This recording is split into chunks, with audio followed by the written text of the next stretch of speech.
Hey guys, so I wanted to do a short quick video on how to tape together a digital pattern, specifically for sewing.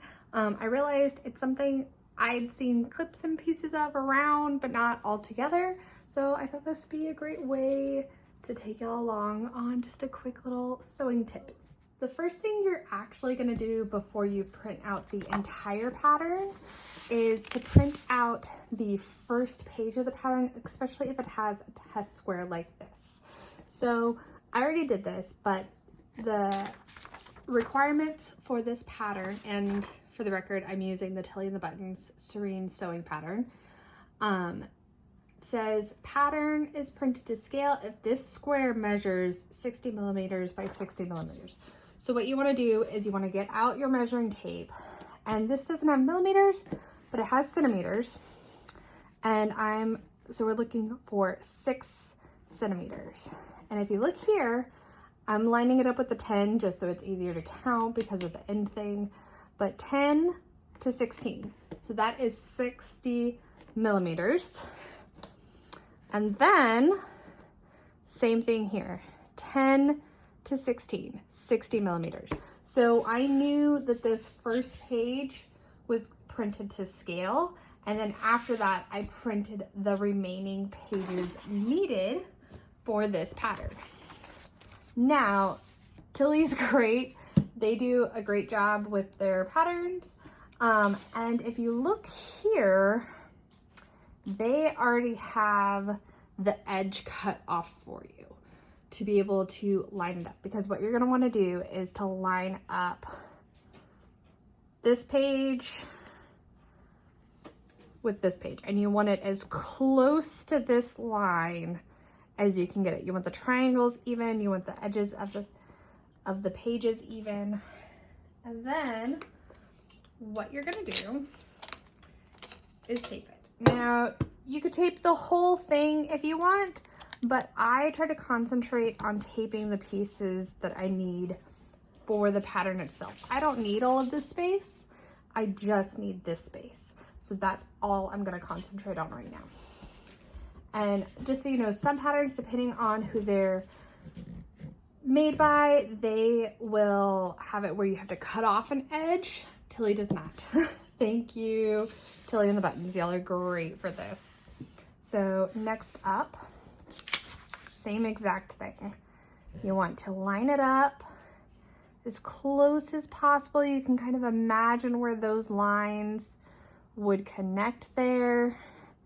You want to line up those triangles. And again, I'm just going to be taping the pieces of the paper that I need for the pattern.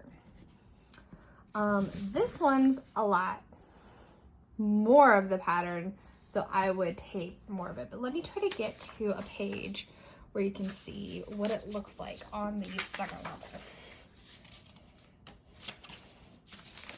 Okay, so that's the rest of the first level. Let's come down here.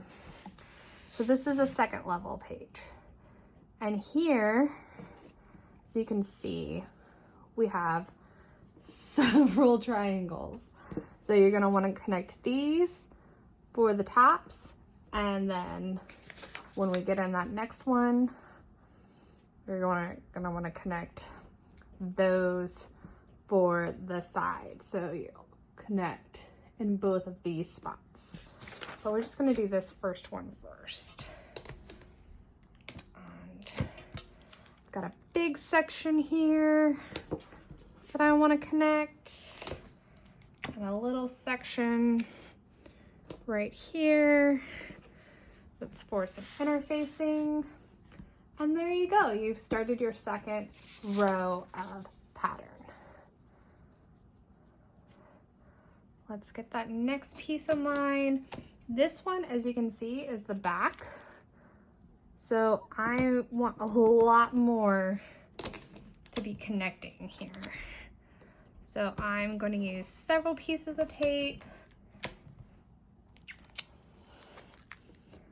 and the corners there, so it's not flying everywhere. And over here. So just so you know too, if this still seems really intimidating to you, honestly, I find it really easy. It's just kind of connect the dots and make sure everything looks even. And a lot of it, honestly, is kind of forgiven when you're cutting out the pieces and you actually have it on the fabric. I've never noticed anything with this to be drastically different. One thing that I have noticed some companies do is this pattern size key. Some of them, I know Deer & Doe does it, and I'm trying to remember, I've seen it on another one and I can't remember the brand, but they can actually do it where you can select your specific size that you're going to sew, and then you're only printing out your size, which is really great. It makes things a lot more simple. But if all of this seems very intimidating, or you don't have a printer at home, or you don't want to waste the ink, whatever your situation is, a lot of times too, these companies will have an option to where you can take it to a professional printer and actually have them printed on your normal sewing paper instead of like printer paper, if that's something that you'd prefer. But I just thought this was a quick little tip. I hope y'all enjoy and have a great day.